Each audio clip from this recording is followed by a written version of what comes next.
Hello, everybody. Welcome to another episode of Let's Talk Psychiatry.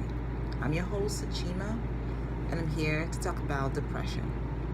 So, depression is a mood disorder, just like bipolar disorder, when we discussed about bipolar disorder in our last video. So, depression occurs without a history of mania or hypomania. So, if you go back to our last video, you're going to see what I'm talking about. Now, according to DSM-5, which is this book right here, an episode of major depression must be present for 2 weeks, and the person with the diagnosis of depression must experience at least 5 or more of some of the symptoms I'm going to mention right now. The first symptom is a depressed mood for most of the day, nearly every day. Now, this person reports feeling sad, hopeless, they feel helpless, they feel empty. It might also be noticed by a loved one or by other people that they work with or anybody out there. Children and adolescents always present with an irritable mood. Second symptom is loss of interest in most activities. They have no pleasure in doing most of the things they had pleasure in doing before. 3 is changes in appetites and a significant weight loss when you're not dieting, or a weight gain. Eat a lot of food. 4 symptom is changes in sleep. It causes insomnia, which is too little sleep, or hypersomnia, which is lots of sleep. Number 5 is fatigue or lack of energy. Number 6, you have feelings of guilt. You feel worthless. Number 7, you have problems with your thinking. You can't concentrate. You can't make a decision. You have difficulty in making a correct decision. Number 8, you have psychomotor agitation or retardation, meaning feeling of being hyperactive, or you feel slowed down. And finally, number 9, recurrent thoughts of deaths and suicide. So 5 or more in a 2-week period, causing significant distress. It causes impairment of function. You can't function socially in your job. You can't really function. Then you can make a diagnosis of depression. Always remember, rule out any physiological effects of substance abuse or any other medical condition. Now, depression can occur as a single episode, or it may be recurrent. Single is like the very first episode, right? And then recurrence is just when people are experiencing at least a second episode, a second or more. Now, DSM-5 requires that, to differentiate the episodes of depression, they should be separated by at least 2 months, during which, the person has no significant symptoms of depression. So that's when you can, differentiate that. Also of note, you can have additional symptoms features which are known as specifiers. They can also be used to describe, depression. Now, some of the specifiers, I'm going to mention them, okay? So number 1, you have with psychotic features, depression with psychotic features. So depression and psychosis reflects a very poor prognosis. The psychotic features, it could be mood congruent, which is in harmony with the depression, or it could be mood incongruent, which is not in harmony with depressive symptoms. So this, this classification is known as the schizoaffective disorder.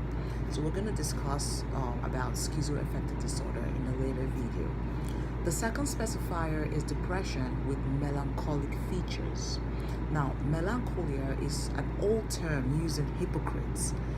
It's used to describe a dark mood of depression. So persons with this, this severe type of depression have severe anhedonia, severe weight loss, and profound feeling of guilt over very trivial events. And then another specifier is depression with atypical features.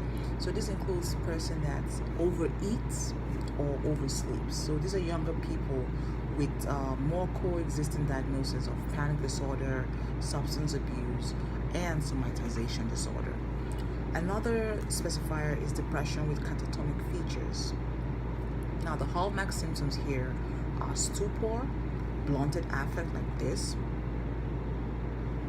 extreme withdrawal, negativism, marked psychomotor retardation.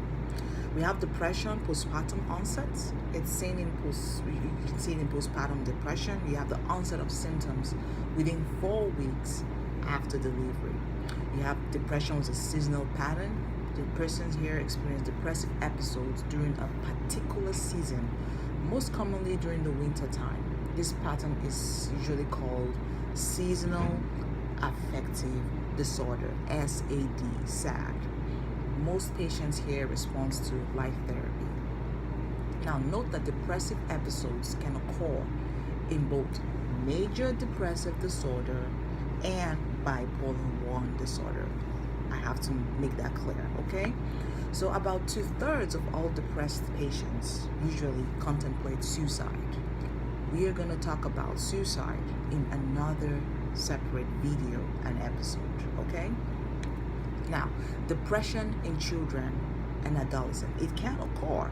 So when you have school phobia, that's being afraid of school, you have excessive clinging to parents. When you have these, you think of depression in children, from the age of 5 and up. When you have poor academics, antisocial behavior, sexual promiscuity, running away, these may be symptoms of depression in adolescents. Depression can also be seen in older people. It's more common in these older people.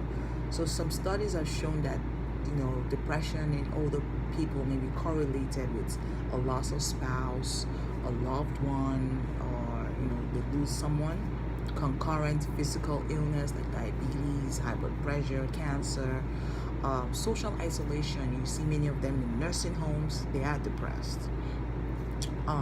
Depression commonly coexists with medical conditions, like I said, in older people. You can also have anxiety coexisting with depression, and substance and alcohol related disorder coexisting with depression. So we're going to stop here today. Next time we're going to talk about how we examine people that have depression, the cause of depressive episode, and some of the treatment modalities that we use in depression. So if you have any questions, please feel free to email me as usual at letstalkpsychiatry@gmail.com.